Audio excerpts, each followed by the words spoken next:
at the World Trade Center site. Calling the situation in Iraq tough, President Bush today announced he may change the military's tactics to deal with the rising violence.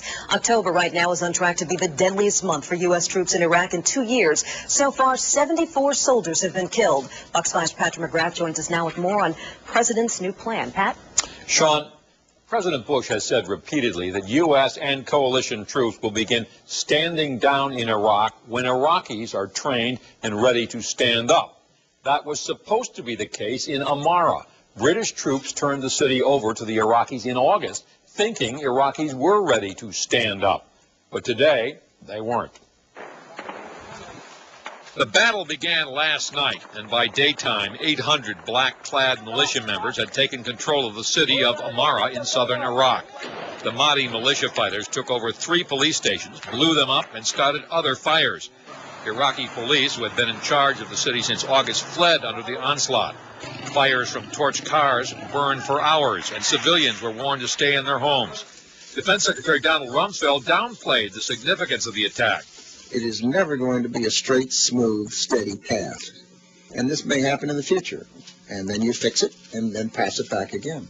But some military analysts saw the militia takeover of Amara, however briefly, as evidence that the U.S. policy of training Iraqis and letting them take over isn't working.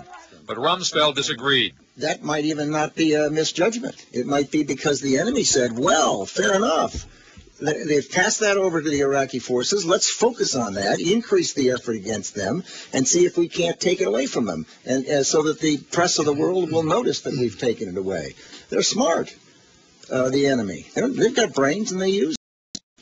President Bush said it is necessary for the U.S. to stay on the offensive. And it's a tough war. But it's a war that is necessary to protect you. But war critics see Amara as evidence of the failure of the president's policy. Well, I think that what we're seeing is what we've known for quite a while, that our current course in Iraq is not working. We've seen a major increase in violence over the past several weeks. We're seeing militias getting emboldened. They're splintering into smaller groups. This wasn't even a case of Shiites battling Sunnis. This was one Shiite faction of Muqtada al-Sadr fighting another Shiite militia. And there is growing sentiment among both critics and supporters of the war that the many political disputes in Iraq have to be settled before the violence will diminish. Laura? All right, Pat, thank you.